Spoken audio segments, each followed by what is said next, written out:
built up in him and established in the faith just as you were taught, abounding in thanksgiving. So let's stop there for a minute. I have two things I want to address on these two verses. First of all, if you're in the room and you would say, I'm not someone that has received Christ yet, you may feel alienated from this conversation, but I don't want you to be. If that's something that you're deciding on or you haven't taken that step yet, here's what I would say to you.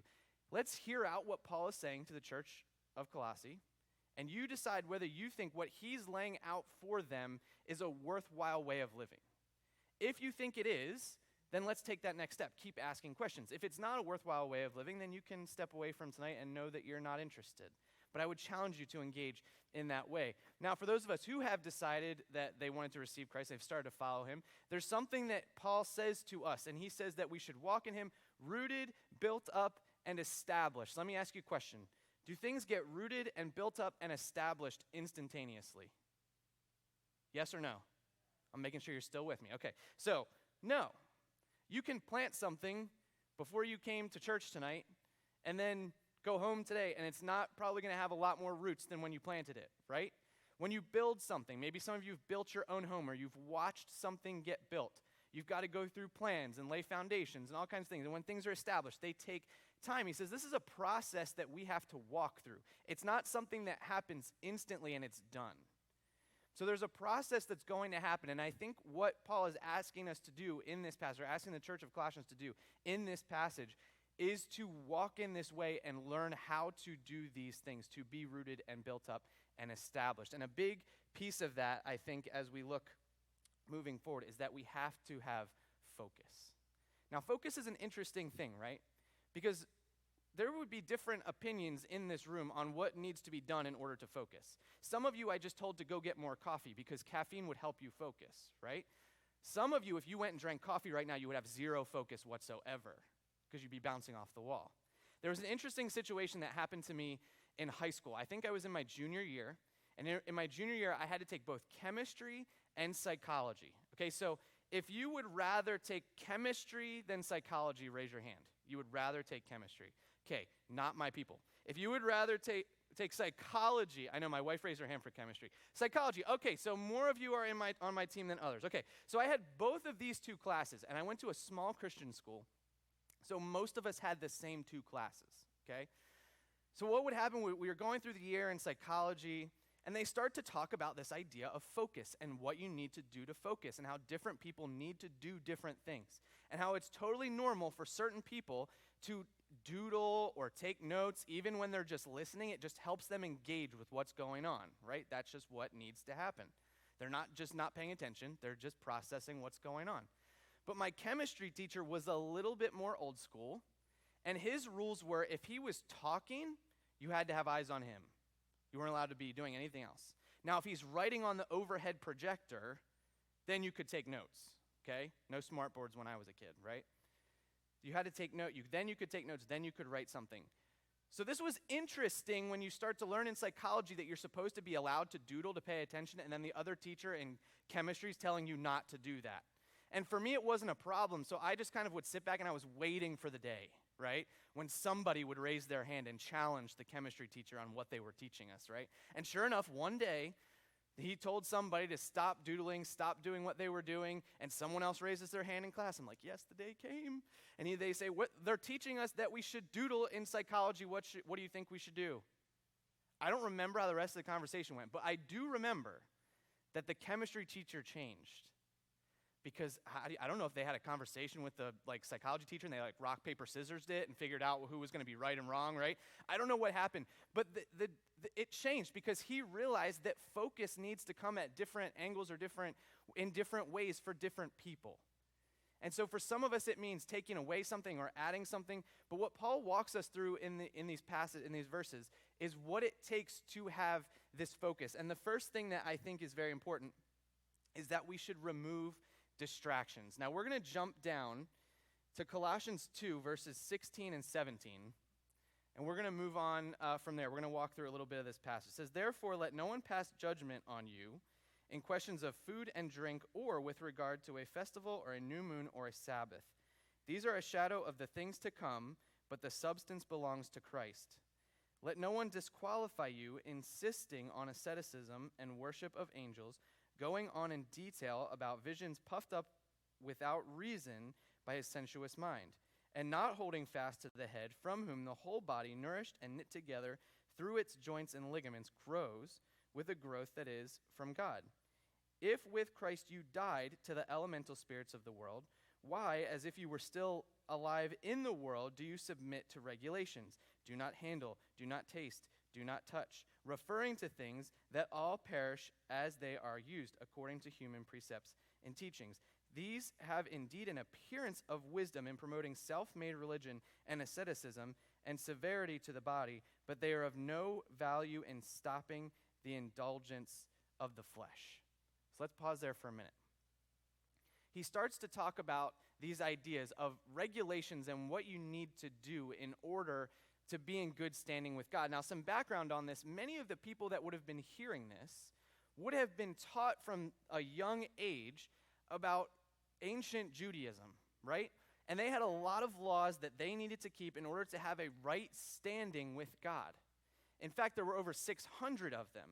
And many of them today we would completely ignore, right? Did anyone make bacon for your dad this morning, or at least have bacon this morning? Okay, not enough of you did, really, to be honest. But that would be something that's out, right?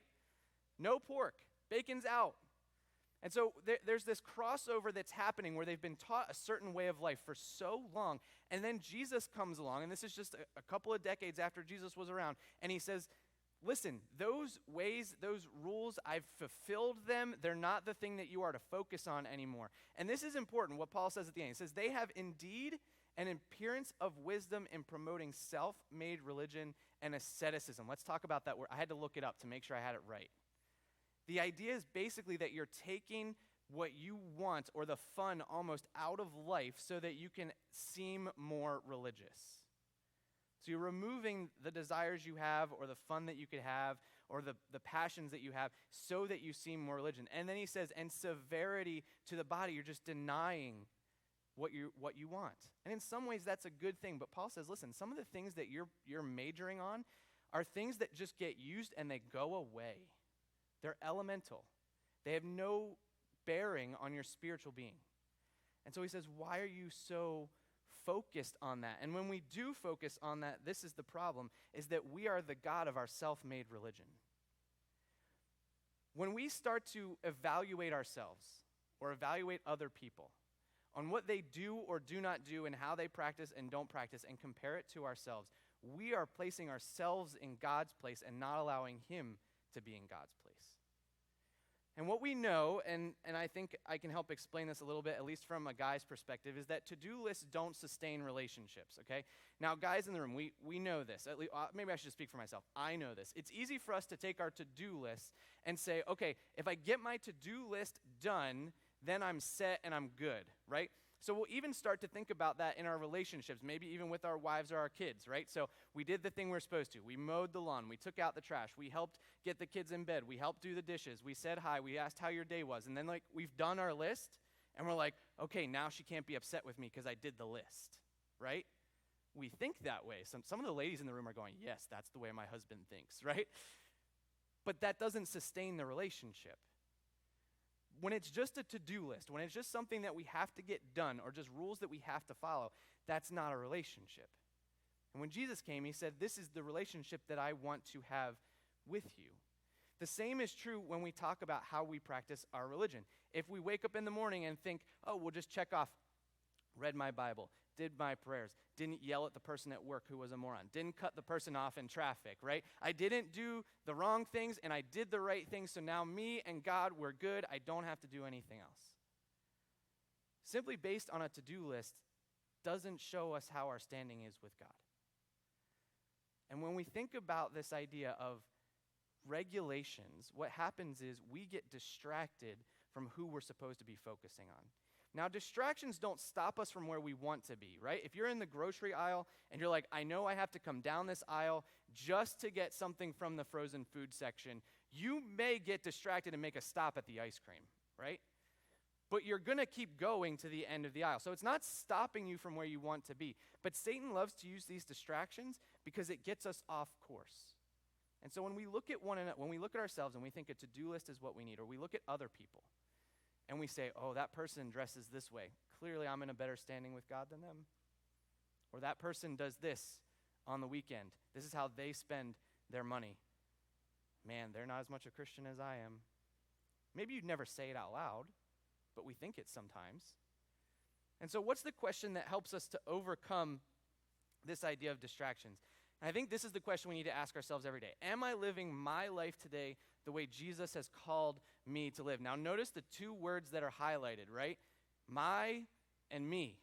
Does it depend on anybody else? No. So when we wake up in the morning or we have a conversation with God before we go to bed at night, whatever that looks like, when we focus on who Jesus is and say, am I living the way that you have called me to live? Then our focus will be free from distraction. Because it's not focused on what Susie is doing or Jimmy is doing or whatever they've called me to do. It's based on what Jesus has called me to do, and that's it. It's difficult to do. It's easy to want to make ourselves feel good with the things that we can check off our list. It feels good when you're done a checklist, doesn't it? But that's not the way that Jesus has called us to live. And Paul says those aren't the things that we should be focusing on. Here's the second thing I think we need to do as we walk through this passage is eliminate the obstruction. So now we're going to jump down to Colossians chapter 3, and we're going to start in verse 1 and go on from there. It says, if then you have been raised with Christ, seek the things that are above, where Christ is, seated at the right hand of God. Set your minds on things that are above, not on things that are on earth. For you have died, and your life is hidden with Christ in God. When Christ, who is your life, appears, then you will also appear with him in glory. Put to death, therefore, what is earthly in you, sexual immorality, impurity, passion, evil desire, and covetousness, which is idolatry. On account of these things, the wrath of God is coming. In these you too once walked when you were living in them, but now you must put them all away. Anger, wrath, malice, slander, and obscene talk from your mouth. Do not lie to one another, seeing that you have put off the old self with its practices and have put on the new self, which is being renewed in knowledge after the image of its creator. Here's the reality of obstructions, right? Obstructions keep us from where we want to be. So if you've got a way that you need to get to work and they're doing road work, guess what? You have to find a new way there. They stop us from getting to where we need to be. And what Paul is talking about here is, in the first part, he's talking about distractions. He's talking about things we can focus on that may not be sinful. But these are clearly things that he lists out that are against God's will for our life. And so when we have these kind of practices in our life, they will stop us from growing in a deeper relationship with Jesus. Actually, I said it this way: sin is the ultimate obstruction to building God's kingdom. When sin gets in our way, when sin starts to take root in our life, it stops us from being able to focus on building God's kingdom. Let me help us understand this in maybe an example. Maybe you've had a situation where maybe it was a parent and a child, or it was a sibling, or a really close friend, or another family member, and you had a really good relationship with them, and everything was going great. And then one day, one of you did something that the other disagreed with.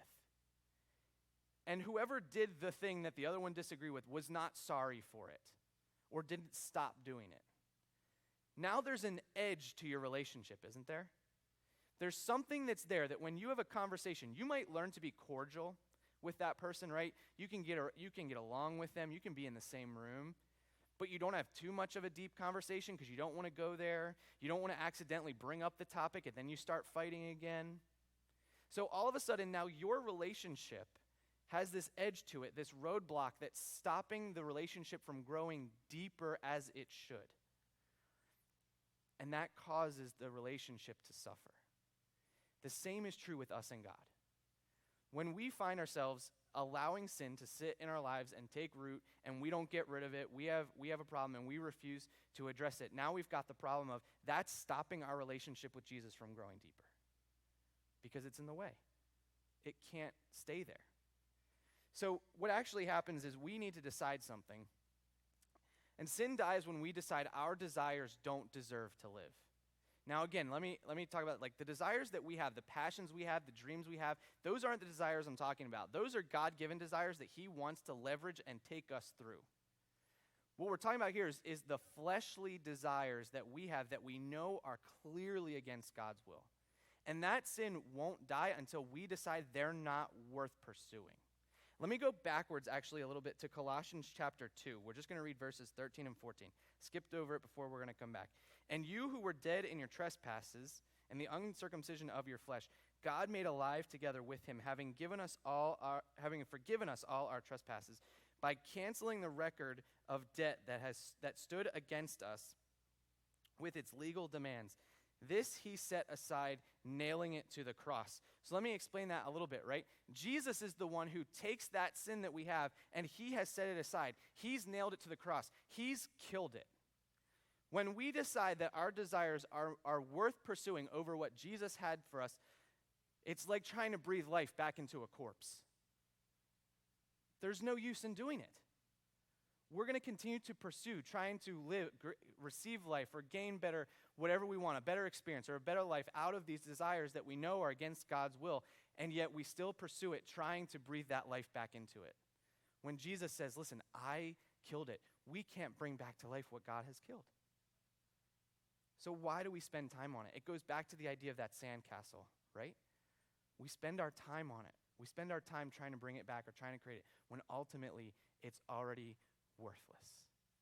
And so we have to make this decision that those desires don't deserve to live, and then the sin can be taken from our lives.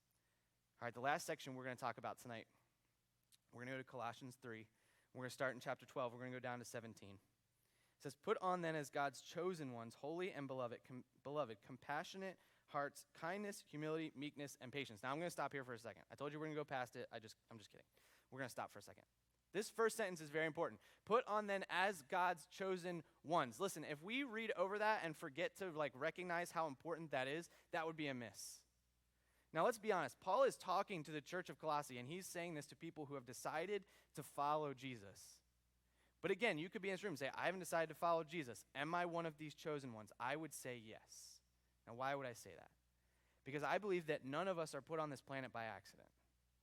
And so whether you're a follower of Jesus at this moment or not, you were chosen by God to be put on the planet. He created you on purpose. So when we talk about this idea of chosen in a little bit, we're going to walk through these verses. I'm going to come back to this idea.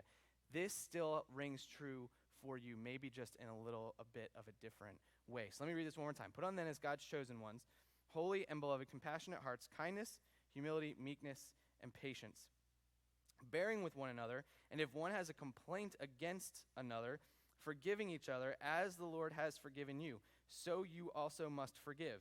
And above all these, put on love, which binds everything together in perfect harmony, and let the peace of Christ rule in your hearts, to which indeed you were called in one body, and be thankful. Let the word of Christ dwell in you richly, teaching and admonishing one another in all wisdom, singing psalms, hymns, and spiritual songs with thankfulness in your hearts to God. And whatever you do in word or deed, do everything in the name of the Lord Jesus, giving thanks to God the Father through him. So let's talk about this idea of chosen first, and then we'll talk about how we should apply this moving forward. The first thing I want to point out about this idea of chosen is that you are valued. Maybe you've seen this happen in your own life. Maybe you're in a dating relationship, or you're engaged, or you're married, and that relationship probably started with somebody asking the other out on a date, right? It was a text message. I text Becca, do you want to go to Dairy Queen? Okay, that was my game at that point, okay? It worked, so just letting you know, Dairy Queen works, all right?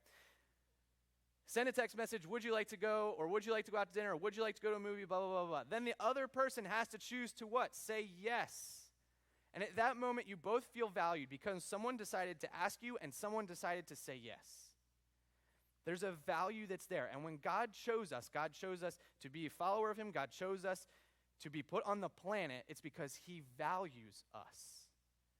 And that shouldn't be lost on this passage. The second thing is that chosen means you are empowered. When Paul talks about this and he says, now these are the things you are to put on, he doesn't say you should try to put them on. He doesn't say you might be able to put them on. He says as a chosen person that God has chosen, you now have the ability to do this. There was a time in my life where I was empowered and it terrified me, okay? I worked at Best Buy for about 9 months.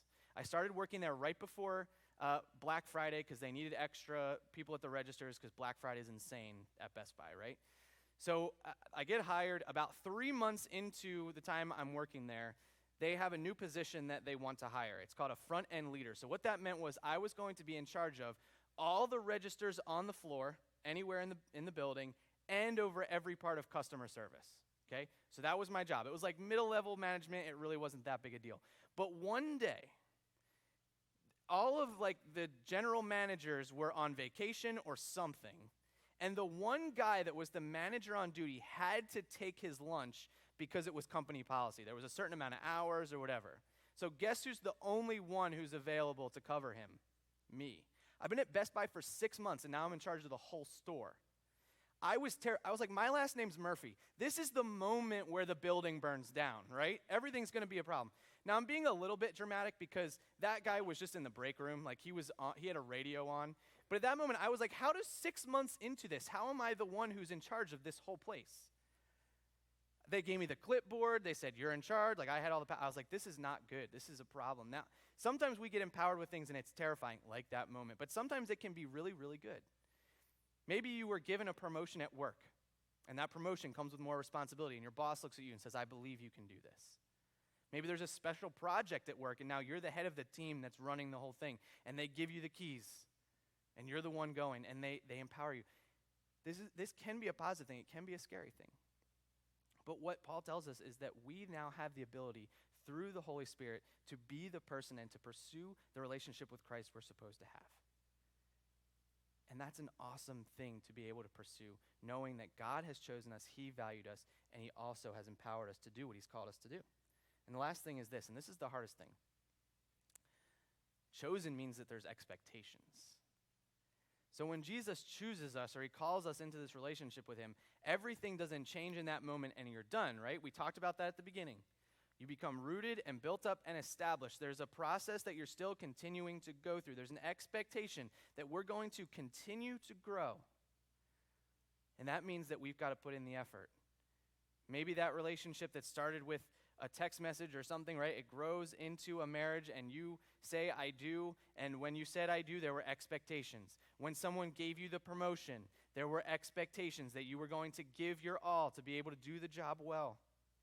There are expectations that come along with being chosen. And so how do we do that? What does that look like in the rest of this passage? Let's go back to verse 12 for just a minute. And we'll read through one more time. Put on then as God's chosen ones, holy and beloved, compassionate hearts, kindness, humility, meekness, and patience, bearing with one another. And if one has a complaint against another way you could understand this is if someone has offended another, forgive each other as the Lord has forgiven you, so you also must forgive. And above all these, put on love, which binds everything together in perfect harmony. Here's the first thing. If you're a note taker and you want application points, here's the first one. Love unconditionally. So Paul gives us all these things. He says, this is what you should be called to do. These are the things you should be trying to become in your relationship with Jesus. And above all of those things, more important than all of those things, is this idea of love. Why? Because it binds everything together in harmony. Differences that are beautifully brought to life can create irresistible harmonies. Let me give you an example of this. If you've ever seen an orchestra play, I've never seen one live, I don't think, but I've seen a small one at school, but like a big one. If you go through each different instrument, they will be very, very, very different. And you play them in different ways. But when they're put together in the correct way and brought to life with the people that are playing them, they create harmonies that are incredible. The same is true as we live our life in Jesus. If we love unconditionally and create a harmony with one another, that will be irresistible to other people. We hope and pray as pastors of Branch Life Church that our church is that way. That when people come in contact with us, they feel that unconditional love that draws them into this idea of harmony that's irresistible, that they want to be a part of what we're doing. When they walk in the building or when we go to them in the community, they feel this idea. Because one of the biggest reasons that people don't go to church is because they see the problems within the church and the dysfunction. And when we're thinking about kingdom building, a kingdom that's divided cannot be built. So we are called to be unified with one another, to have harmony with one another, because that's the best way for us to continue building our kingdom. So the first thing is that we should love unconditionally. Let's go down to Colossians 3, verse 15. And let the peace of Christ rule in your hearts, to which indeed you were called in one body, and be thankful. Here's another way of saying this. Allow Christ to have dominion over your heart in all circumstances. Now, in Christendom, we have kind of a weird saying sometimes. It's like someone might ask, is Jesus on the throne of your heart? That's weird if you're not a Christian, right? There's not a throne that sits in your heart, right? That just doesn't happen. But what he says is let that peace of Christ dwell. Let him rule what's going on in your heart. And we know that from the heart, our actions and our words overflow. So we've all been in this situation where we respond to someone or we say something, and as soon as it comes out of your mouth, you're trying to catch it, right? To put it back in, and it doesn't work. And then we'll say something like, oh, I'm sorry I said that. I didn't mean it. That's a lie. We did mean it, at least part of it, because it's what was going on in here. When we decide that we're going to give Jesus dominion and rule over what's going on inside of our hearts, then our words and actions will be part of kingdom building. Because what comes out of us, what we do and what we say, will be ruled by him. So he says, let that peace, and he says, let the peace of Christ. If you're someone that, I think we all at times struggle with anxiety and fear and things like that, when he's the one who's sitting on the throne of your heart, or he has dominion over what goes on inside of you, it doesn't make those fears and anxieties go away, but it does put them into perspective. And so when we decide that we're going to give Jesus dominion over our heart in all circumstances, then our words and actions will be those that will help to build the kingdom. Let's jump down to verse 16 now. Let the word of Christ dwell in you richly, teaching and admonishing one another in all wisdom, singing psalms and hymns and spiritual songs with thankfulness in our hearts to God. The way to say this a little differently is let the word of Christ give life to your spiritual being. Now, I'm willing to bet, just having worked in churches and I've been a Christian myself, right, for a long time, that there are those of us who are sitting here who feel like our faith is stagnant. And you say, I'm not like stuck in sin. I'm not addicted to anything. I'm not struggling that great, but I'm also not really building like you're talking about. I'm not seeing that come, and I don't know what to do about it. Here's what I would challenge you with is that we would let the word of Christ dwell or live in our lives so that it can give life to our spiritual being. Or think about it this way, the words of Christ will breathe new life into a stagnant existence. Now you might say, how do I do that?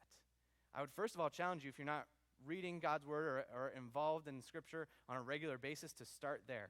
But some practical things you can do is take sticky notes, write verses on them, and put them on your mirror, or put them in your car, or put them on the back of your phone. I had a student once who had a clear phone case, and she had verses on sticky notes that she put under her, like on her phone and under her case.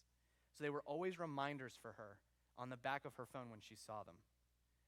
Those words of Christ can breathe that new life into us that we are missing and cause us to walk out of this stagnant being and become kingdom builders because those words are a part of our everyday life. Here's the last thing. It's simply this, is be thankful.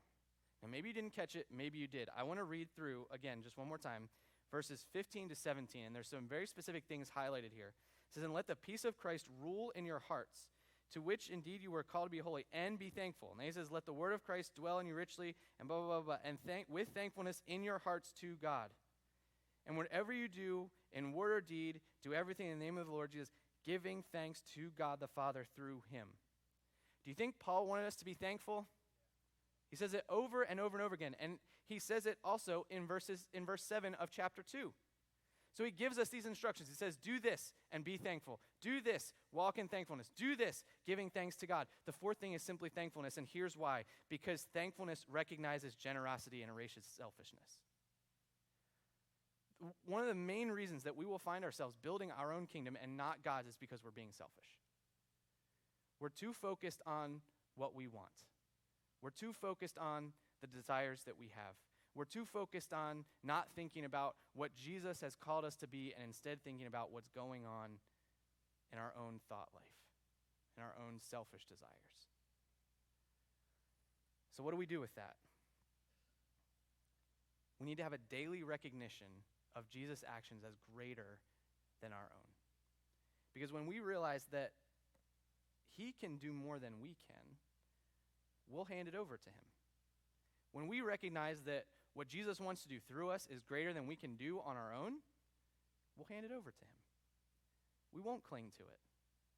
It's kind of like when you think about, if you were to recognize the fact that Jesus was with you every single day, walking beside you, hanging out with you, involved in everything that you're doing, how often do you think we would drag him to the place that we want to go rather than following him where he wants to go?